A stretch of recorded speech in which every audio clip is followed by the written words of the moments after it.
Hello and welcome to TRT World, live from Istanbul. I'm Tatiana Anderson. Also ahead on the program. No Africa policy outlined by the Trump administration. When he took office, he said America first. So observers really didn't objectively expect for him to put Africa first. But we're also just learning that May has bilateral meetings set with all of the leaders of the G7, except for President Donald Trump. Bruce, the last presidential debate is over. Trump went into this behind in the polls. How do you think his performance will impact his numbers moving forward? Behind in polls? Whose polls? Well, national polls, an aggregate of national polls. Well, it Trump depends on which poll you're looking for. A new CBS News poll shows that 57% of Americans are now in favor of stricter gun laws.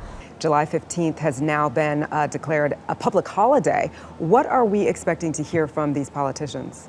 This is an issue that plagues the country. Baltimore is representative of cities across America. We are. City Council member William Welch represents the 9th District where the Gray case started. We heard from the mothers of Black Americans who were killed by gun violence or by police this week at the Democratic National Convention. How important is it to highlight these issues when it comes to the modern-day civil rights struggle?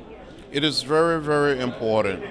And is there any significance to the fact that President Trump really took his decision about the YPG just in the days before Erdogan came to visit him in Washington? Does that mean anything? Well, Black people here at the convention are clearly enthusiastic about their candidate and their party. A national poll shows they're the minority. This is something that the presidential candidates are weighing in about. Hillary Clinton reaching out to the city's mayor and Donald Trump reaching out to the state's governor. This is the message that people have here on the streets. They're very intent on getting that across. All of this happening, though, as blowing snow means poor visibility and the potential for power outages. And this storm system is once again having its effect on the World Series. Officials announced that Game 5 will not resume in Philadelphia until tomorrow night, weather permitting, of course. Brian? Hard to believe we're talking about 60-mile-an-hour winds along the Jersey Shore tonight. Tatiana Anderson in Utica, New York, thank you for that report. That is the news for now. Your headlines are up next.